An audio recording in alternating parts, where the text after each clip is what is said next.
Hai sahabat rebahan, selamat datang di channel hiburan kaum rebahan. Admin akan membacakan kelanjutan sebuah cerita novel yang sangat seru, yang sangat menarik, yang sangat menghibur, yang sangat layak untuk diikuti dari awal hingga akhir, yang berjudul The Story of Yi-Chen. Tetapi sebelum melanjutkannya, pastikan kalian sudah subscribe channel ini dan aktifkan lonceng notifikasinya agar tidak ketinggalan jika admin upload video terbaru. Jika kalian menyukai cerita seperti ini, jangan lupa like. Jika berkenan, share juga ke teman-teman lainnya agar teman-teman lainnya juga mendapatkan informasi dan hiburan di channel ini. Baik, kita lanjutkan di bab ke 523, pertepatan. Sorry guys, di part ke 524 bertepatan dengan bab ke 2535. Saat memanggil taksi untuk pergi ke Hotel Buckingham Palace, Yi-Chen masih mengkhawatirkan masalah He Ji-kyu. Demi mencegah He Ji-kyu mengalami kecelakaan, kemudian Yi-Chen tidak sempat untuk pergi ke sana. Yi-Chen bahkan ingin berangkat sekarang, tapi situasi di Suriah benar-benar sangat istimewa, sehingga Yi-Chen tidak tahu cara apa yang harus digunakan oleh dirinya sendiri untuk pergi ke sana. Begitu teringat bahwa Chen Jekai memiliki sumber daya yang kuat di berbagai aspek. Yi-Chen hendak mencari Chen Jekai untuk meminta saran. Kebetulan Yi-Chen juga ingin berdiskusi dengan Chen Jekai bagaimana mereka melawan keluarga Su di tahap selanjutnya. Setelah tiba di Hotel Buckingham Palace, Yi-Chen langsung pergi ke kantor Chen Jekai. Saat ini Su Shaodao masih menunggu kesempatan untuk menjalin hubungan dengan Ito Yuhiko di dalam Hotel Buckingham Palace. Tapi karena Su Shaodao diam-diam menyelinap ke Hotel Buckingham Palace, jadi sampai sekarang ini Su Shaodao terus tinggal di dalam kamar dan tidak berani muncul di luar. Kemudian istrinya Du Haiking dan putri sulungnya Su Jiyu serta putri haramnya Su Roli juga tinggal di hotel ini. Hanya saja ketiga pihak ini tidak ada yang tahu bahwa kedua pihak yang lainnya ada di sebelahnya. Yi-Chen terus berjalan ke kantor Chen Jekai. Begitu bertemu Chen Jekai, langsung melapor kepada Yi-Chen. Tuan muda, Anda menyuruh saya mengirim orang untuk mengawasi dua orang itu. Bawahan saya sudah mulai mengawasi mereka. Jika ada petunjuk apapun, saya akan memberi tahu Anda di saat-saat pertama. Yi-Chen mengangguk. Yi-Chen berkata dengan nada yang sedikit tegas. Dua orang ini dikirim oleh keluarga Su. Selain itu, aku melihat bahwa mereka mungkin ingin menemukan petunjuk tentang aku. Jadi kamu harus mengawasi mereka dengan ketat. Kemudian jika mengawasi orang yang datang ke Jinling dalam waktu dekat-dekat ini, begitu mendengarkan ini, Chen Jekai segera berkata dengan marah, Tuan muda, dua orang ini malah berani merugikan Anda. Menurut saya sebaiknya kita bertindak terlebih dahulu. Kita langsung membunuh mereka saja. Yi-Chen melambaikan tangannya. Yi-Chen berkata dengan nada yang polos, dua orang ini seharusnya merupakan master Feng Shui. Selain itu, dua orang ini juga memiliki prinsip moral yang tinggi. Kita jangan membunuh mereka dulu. Aku ingin melihat apa yang ingin dilakukan oleh mereka di tahap selanjutnya. Chen Jekai segera berkata, oke, Tuan muda, aku sudah tahu. Yi-Chen mengangguk. Yi-Chen bertanya kepada Chen Jekai, oh iya, Tuan Chen, apakah kamu mengetahui situasi di Suriah? Suriah? Chen Jekai berkata dengan nada yang canggung, Tuan muda, kenapa Anda tiba-tiba memedulikan tempat yang terpencil ini? Setelah terkekeh, Yi-Chen berkata, aku akan pergi ke tempat yang terpencil ini. Apa? Chen Jekai tiba-tiba berkata dengan nada yang kaget, Tuan muda, Anda tidak bercanda dengan saya kan? Apakah Anda ingin pergi ke Suriah? Chen mengangguk. Benar, selain itu mungkin lebih cepat lebih bagus. Ini setelah berpikir sejenak, Chen Jekai berkata, tempat itu sedang perang sekarang. Sistem penerbangan sipil tidak dapat dilayani. Untuk apa Anda ingin pergi ke sana? Jika tidak ada urusan yang penting, saya menyarankan Anda untuk tidak pergi ke sana. Chen berkata dengan nada yang tidak berdaya. Ada urusan yang sangat penting. Aku harus pergi ke sana. Kemudian waktunya sangat tergesa-gesa. Kamu cepat membantuku untuk mencari tahu apakah ada jalur yang lebih bisa diandalkan sehingga bisa membuatku pergi ke ibu kota Suriah, Damaskus, dengan waktu tercepat. Begitu mendengarkan ini, Chen Jekai tidak membujuk Yi-Chen lagi, tapi segera mengeluarkan ponsel dan menghubungi beberapa orang. Setelah selesai menelpon Chen Jekai berkata pada Yi Chen, "Tuan muda, saya sudah bertanya pada teman-teman saya juga menanyakan beberapa saluran luar negeri. Jika ingin pergi ke Suriah sekarang, jalur yang lebih sering digunakan adalah terbang ke Turki atau Irak terlebih dahulu, kemudian masuk ke Suriah melalui kedua negara ini." Setelah berkata, Chen Jekai berkata lagi, "Tapi hal yang lebih canggung adalah Turki berada di bagian utara Suriah, Irak berada di bagian timur Suriah, tapi ibu kota Suriah, Damaskus, malah berada di bagian barat Suriah. Ini juga berarti bahwa tidak peduli pergi ke Damaskus dari Irak atau Turki, itu harus menempuh jarak ratusan kilometer. Selain itu, wilayah di Timur Tengah cukup kacau, fasilitas transportasi juga tidak terlalu nyaman. Setidaknya perjalanan ini membutuhkan waktu selama 20 jam. Ican berkata dengan mengerutkan kening. "Jika aku tidak salah ingat, bagian barat Suriah seharusnya berbatasan dengan Lebanon. Selain itu, ibu kota kedua negara ini sangat dekat. Jarak garis lurusnya bahkan tidak sampai 100 km. Jika terbang ke Lebanon dulu, apakah lebih nyaman untuk memasuki Suriah dan Lebanon dari Lebanon?" Cendekai berkata sambil mengangguk, "Tuan muda, tadi saya juga menanyakan pertanyaan ini. Secara teori tentu saja Lebanon lebih dekat ke Damaskus. Tetapi jika melakukan penerbangan sipil untuk terbang ke London ke Lebanon dari negara itu, kebetulan jalurnya akan melewati Suriah. Sekarang pasukan pemerintah Suriah sedang bertempur dengan faksi oposisi.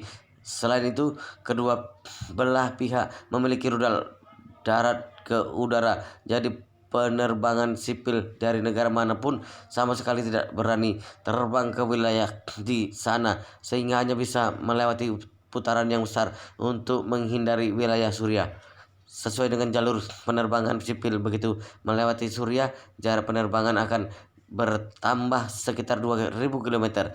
Jika seperti ini, jet bisnis kita sama sekali tidak bisa melakukan penerbangan langsung. Kita harus menemukan bandara persinggahan di tengah jalan untuk mengisi bahan bakar. Jika seperti ini, kita membutuhkan koordinasi bandara untuk pasokan persinggahan saat mendarat untuk mengisi bahan bakar dan melakukan inspeksi rutin. Itu harus menunda waktu sekitar 1 atau 2 jam.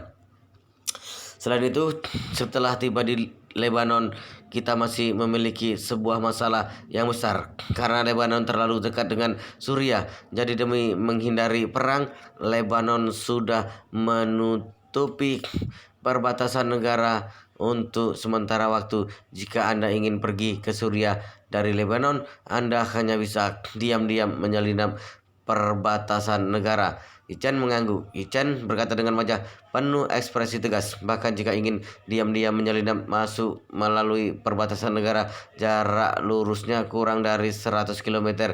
Itu akan menghemat banyak waktu." Dan jika segera berkata, "Tuan muda, menyelinap masuk melalui perbatasan negara bukanlah sebuah lelucon. Kedua negara ini dijaga dengan ketat dalam periode yang penting. Jika seorang menyelinap masuk melalui perbatasan negara secara ilegal, salah satu pihak memiliki hak untuk menembak secara langsung. Selain itu, sekarang Suriah tidak hanya ada pasukan pemerintah Suriah, tapi juga ada kekuatan dari fiksi oposisi. Situasinya benar-benar sangat kacau, sehingga sangat sulit untuk masuk dengan lancar." Ichen melambaikan tangannya. Ichen berkata dengan nada yang tenang, "Sebenarnya ini bukan masalah yang sulit. Aku mempunyai cara sendiri untuk menyelinap masuk melalui perbatasan negara." Setelah berkata, Yichen berkata lagi dengan nada yang sedikit kesal, "Yang terpenting adalah waktu penerbangan terlalu lama. Awalnya hanya perlu terbang selama 9 jam. Jika memutar satu putaran itu setidaknya harus memakan waktu selama 2 atau 3 jam lagi. Intinya adalah pesawat masih harus berhenti di tengah jalan. Ini akan memakan waktu selama 1 atau 2 jam. Jika menghitung seperti ini, setidaknya membutuhkan 13 atau 14 jam baru bisa terbang ke Lebanon. Ini terlalu lama. Ada sebuah kasus yang melibatkan nyawa manusia di sana. Aku takut masalah ini tidak bisa ditunda begitu lama. Sanjaya tiba-tiba tertenggelam ke dalam pikiran. Setelah berpikir dalam waktu yang lama, Sanjaya tiba-tiba teringat sesuatu. Sanjaya langsung berkata, "Tuan muda, jika dilihat dari situasi sekarang, satu-satunya solusi yang ada untuk menyelesaikan masalah ini yaitu bisa membuat Anda terbang dari Jinling ke Lebanon dalam waktu sekitar 5 jam. Hanya saja saya tidak bisa melaksanakan rencana ini, hanya Anda yang bisa mencobanya sendiri." Ichen segera bertanya, "Rencana apa?" Dan JK segera berkata, "Tuan muda, apakah Anda masih ingat atau tidak saat Anda pergi ke Gunung Jangbai untuk menyergap 8 raja surgawi? Saya sudah pernah memberitahu Anda bahwa kakek Anda menghabiskan banyak uang untuk membeli sebuah pesawat Concorde.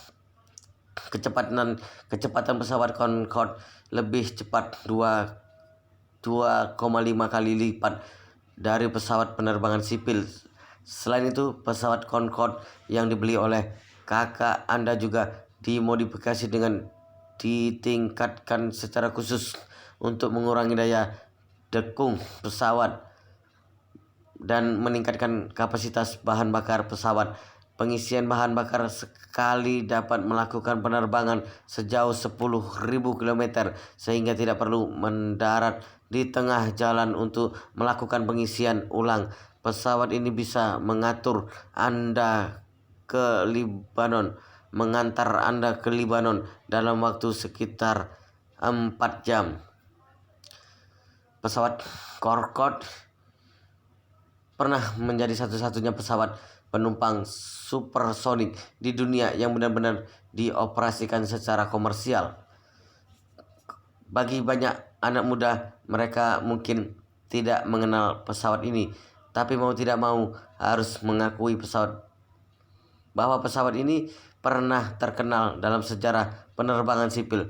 Setelah melakukan survei secara komprehensif tentang perkembangan ilmu pengetahuan dan teknologi manusia selama beberapa tahun ini, kita akan menemukan fenomena yang menarik, yaitu manusia relatif konservatif dalam perkembangan ilmu pengetahuan dan teknologi.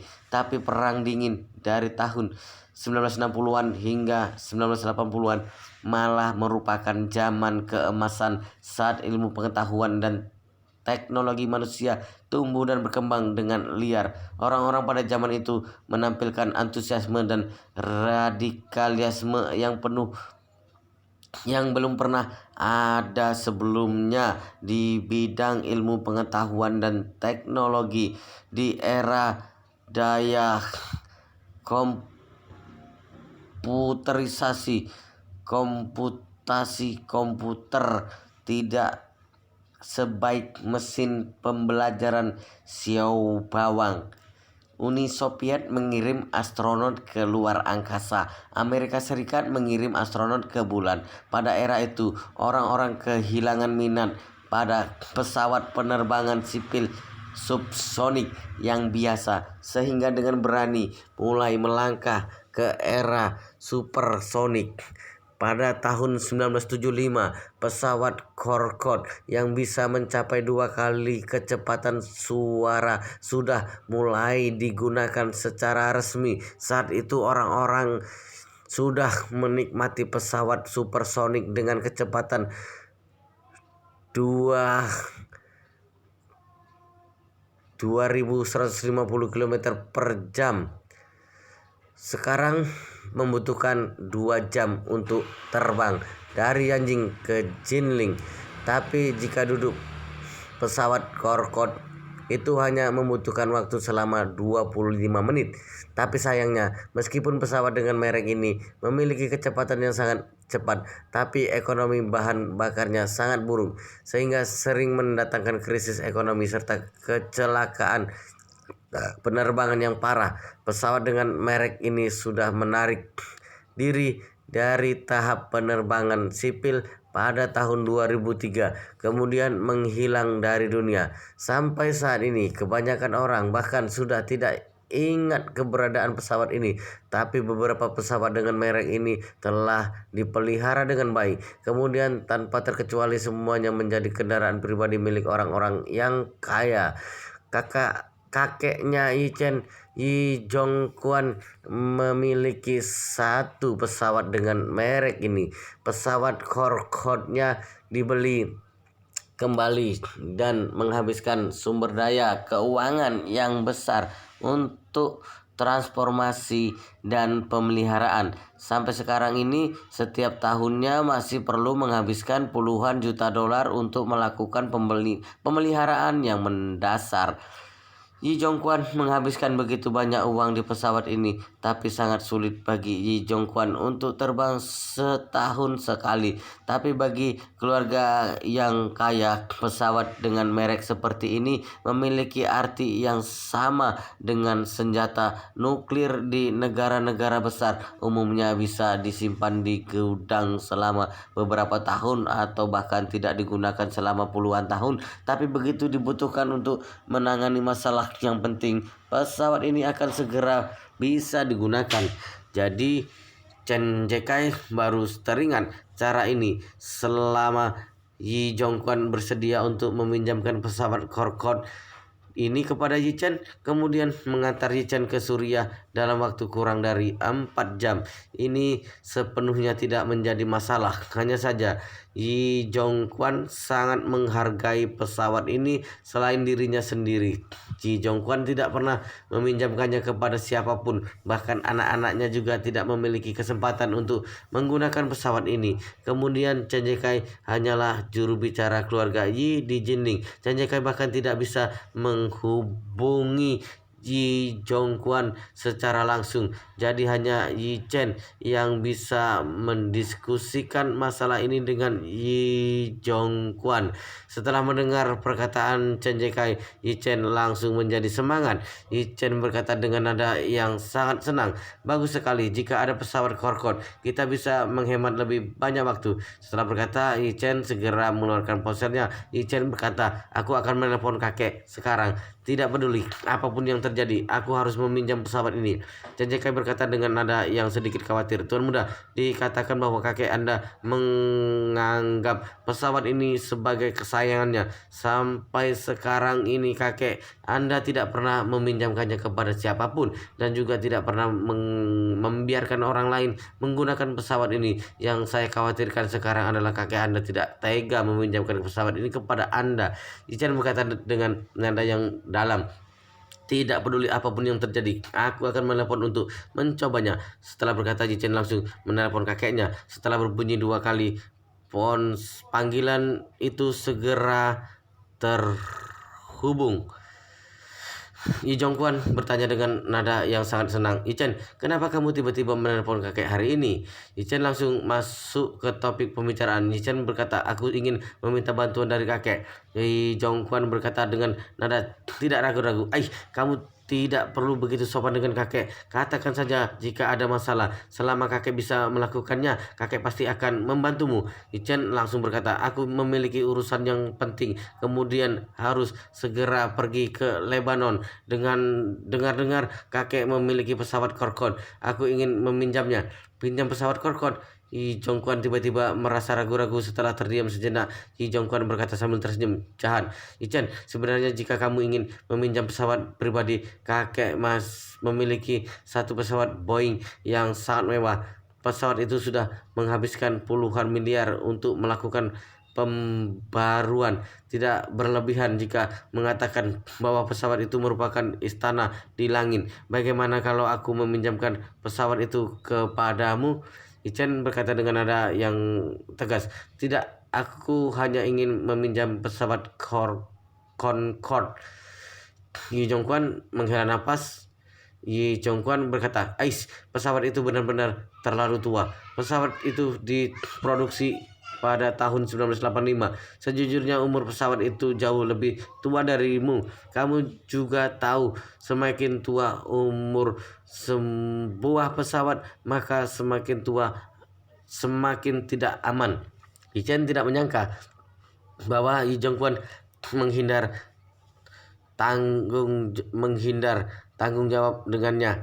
Yi Chen tidak tahan dan berkata, "Tidak apa-apa jika kamu tidak bersedia untuk meminjamkan pesawat Concorde kepadaku, tapi setidaknya kamu meminjamkan satu pesawat yang bisa membiarkanku terbang dari Jinling ke Lebanon dalam waktu kurang dari 4 jam." Ini Yi Jongquan berkata dengan nada yang canggung. Permintaan waktu selama 4 jam terlalu tinggi. Bisakah lebih lama lagi? Chen bertanya kepada Yi Jongquan, apakah kamu ingin meminjamkanku? Kamu memberitahuku secara langsung saja. Jika tidak bisa, aku tidak akan memaksamu. Setelah berkata sampai di sini, Yi Chen berkata dengan nada yang dingin, tapi aku mungkin akan mempertimbangkannya kembali upacara pemujaan leluhur. Selain itu, menurutku jika masalah kecil seperti meminjamkan pesawat saja begitu merepotkan, kedepannya aku tidak akan merepotkan keluarga Yi lagi. Begitu mendengar ini, Yi Jongquan menggertakkan gigi dan berkata tanpa ragu-ragu, "Ais, Yi Chen, kamu jangan impulsif. Bukankah ini hanya meminjam pesawat? Kakek akan meminjamkannya untukmu. Sekarang aku akan menyuruh kru untuk menyiapkannya. Pesawat akan langsung terbang ke Jinling. Aku memiliki 2 kru yang dibagi menjadi 2 sip yang sudah siaga di bandara. Kamu bisa terbang kapan saja. Apakah kamu sudah puas sekarang?" Sekarang suara Yi Chen baru menjadi lembut. Yi Chen berkata, "Jika seperti ini, aku akan menepati masalah tentang upacara pemujaan leluhur." Yi Jongquan menghela nafas lega. Yi Jongquan berkata sambil tersenyum, "Yi Chen, jika kamu memiliki waktu, kamu harus sering pulang ke rumah. Aku, paman dan bibi sangat merindukanmu." Yi Chen langsung menyetujuinya. "Oke, setelah upacara pemujaan leluhur, aku akan sering pulang ke rumah untuk menjenguk kalian." Yi Jongquan segera berkata, "Oke, oke." Setelah berkata, Yi Jongquan bertanya lagi, "Yi Chen, ada masalah apa yang membuatmu harus pergi ke Lebanon? Apakah kamu membutuhkan bantuan dari kakek?" Yi Chen teringat dengan yang baru saja dibicarakan olehnya dengan Chen Jekai. Yi Chen langsung bertanya, "Tidak tahu apakah kamu bisa membantuku untuk masuk ke Suriah dari Lebanon dengan lancar?" "Kamu ingin pergi ke Suriah?" Yi Jongquan bertanya dengan nada yang kaget. "Suriah sedang perang sekarang. Untuk apa kamu pergi ke sana?" Yi Chen berkata dengan nada yang acuh tak acuh, "Aku memiliki sedikit urusan pribadi yang harus pergi ke sana." Setelah berpikir sejenak, Yi Jongquan berkata, "Aku memiliki sedikit jaringan di Lebanon. Begitu saja. Aku akan menghubunginya untukmu. Aku akan menjamin bahwa sebelum kamu tiba di Lebanon, aku akan membantumu untuk menyelesaikan masalah. Aku menjamin bahwa setelah kamu tiba di Lebanon, kamu bisa langsung pergi ke Suriah." Dalam mata Yi Jongquan, Yi Chen merupakan orang yang paling disukai olehnya. Tidak mengatakan bahwa Yi Chen memiliki kemampuan yang sangat kuat dan sedikit aneh, tapi hanya mengatakan bahwa pernikahan antara Yi Chen dan Gu Qiyi serta sikap tegas dari keluarga Gu yang bersedia untuk mematuhi kontrak pernikahan ini. Hal ini sudah membuat Yi Jongquan sangat menantikan kembalinya Yi Chen ke keluarga Yi secara resmi. Uang yang didapatkan dari perdagangan harus dikumpulkan sedikit demi sedikit, tapi jika uang yang dihasilkan dengan menikahi seorang istri, mungkin saja dalam satu malam itu akan menghasilkan puluhan miliar atau bahkan ratusan miliar properti. Gu Yanjong hanya memiliki seorang anak perempuan, yaitu Gu Qiyi. Jadi semua orang tahu bahwa begitu pria yang menikahi Gu Qiyi, maka pria itu akan mewarisi seluruh keluarga Gu. Yi Jongquan sudah lama ingin melampaui keluarga Su. Jika Yi Chen benar-benar menikah dengan Gu Qiyi, maka kekuatan yang dimiliki oleh keluarga Yi pasti bisa melampaui keluarga Su. Selain itu, sekarang keluarga Su terus menerima pukulan. Jika Yi Chen bisa membuat jembatan di tengah, membiarkan keluarga Yi dan keluarga Gu bekerja sama untuk melawan keluarga Su, kemungkinan besar keluarga Su akan diturunkan dari peringkat pertama dan langsung menginjak peringkat ketiga. Saat itu keluarga Ji akan mendapatkan peringkat pertama, keluarga Gu akan mendapatkan peringkat kedua, kemudian keluarga Gu hampir setara dengan keluarga Yi. Itu benar-benar merupakan waktu bagi keluarga Yi untuk membangun kembali kejayaannya. Jadi Yi Zhongquan baru akan menoleransi Yi Chen. Yi Chen ingin menggunakan pesawat Concorde-nya. Yi Zhongquan hanya bisa meminjamkannya untuk Yi Chen. Yi Chen ingin menyuruh Yi Zhongquan membantunya untuk masuk ke Suriah. Yi Zhongquan hanya bisa membantu Yi Chen. Oleh karena itu, Yi Zhongquan segera mengumpulkan sumber daya dan melakukan persiapan. Kemudian memberitahu Yi Chen, Yi Chen, aku sudah mengaturnya dengan baik. Ichen, aku sudah mengaturnya dengan baik. 10 menit kemudian pesawat akan terbang dari Yanjing. Kemudian setelah setengah jam kemudian pesawat akan mendarat di Bandara Jinling. Saat itu kamu sudah bisa mendaftar di Bandara Jinling. Kemudian langsung terbang ke Lebanon. Setelah mendengar ini, Yichen menghela napas lega. Meskipun masalah tentang pergi ke Suriah benar-benar terlalu tergesa-gesa, kemudian sekarang tidak ada berita tentang He GQ benar-benar mengalami kecelakaan, tapi Yichen tetap merasa bahwa dirinya sendiri harus pergi ke sana. Hanya saja Yichen tiba-tiba ingin berangkat ke Suriah. Yichen tidak tahu bagaimana menjelaskannya kepada Xiao Churan. Setelah berpikir sejenak, Yichen hanya bisa menelepon Xiao Churan dengan menggunakan alasan lama, yaitu membantu pelanggan untuk melihat Feng Shui. Saat ini Xiao Churan masih sedang rapat di grup di Hau. Dalam waktu dekat ini Xiao Churan terus bekerja di grup di Hau untuk banyak rencana yang perlu diketahui oleh perwakilan grup di Hau. Jika diperlukan, maka perwakilan grup di Hau harus mengkoreksi rencana tepat waktu. Grup di Hau merupakan perusahaan pengembangan real estate terbesar di Jinling. Grup di Hau memiliki permintaan yang sangat kasar terhadap mitra proyek, sangat besar terhadap mitra proyek. Selain itu, di dalam grup di Hau, selain Wang Dongsu yang tahu bahwa identitas asli Xiao Churan adalah istri kedua ketua dewan, semua orang sama sekali tidak tahu masalah ini. Jadi di dalam pandangan beberapa orang ini, Xiao Churan memenangkan tawaran untuk kerjasama grup di Hau. Tentu saja mereka akan menuntut secara ketat terhadap mitra. Begitu menerima panggilan dari Yichen, Xiao Churan segera pergi ke kamar mandi. Setelah mengangkat panggilan itu, Xiao Churan langsung bertanya, "Suamiku, kenapa kamu menelponku saat ini? Apakah terjadi sesuatu?" Yichen tiba-tiba merasa sedikit bimbang. Sebenarnya jika bukan karena sudah tidak ada pilihan yang lain, Yichen sama sekali tidak ingin membohongi Xiao Churan. Tapi masalah semacam ini, Yichen sama sekali tidak bisa mengatakan perkataan yang sebenarnya kepada Xiao Churan. Tidak hanya karena situasi di Suriah sangat berbahaya bagi orang biasa, tapi hanya alasan kenapa pergi ke Suriah itu sudah tidak bisa dijelaskan dengan jelas. Jika Yichen memberitahu Xiao Churan bahwa anak dari teman ibunya mengalami kesulitan di Suriah, maka ada banyak pertanyaan yang terlibat yang tidak bisa dijawab oleh Yichen. Contohnya, siapa ibunya? Kemudian, siapa teman ibunya? Contohnya yang lain, anak dari teman ibunya mengalami kesulitan di Suriah. Untuk apa dirinya sendiri pergi ke sana dengan tangan kosong? Selain itu, bahkan tidak ada pesawat yang melakukan penerbangan langsung. Bagaimana pergi ke sana? Terkadang jika memilih untuk mengatakan perkataan yang sebenarnya, maka harus mengungkapkan semua informasi yang penting dengan jelas.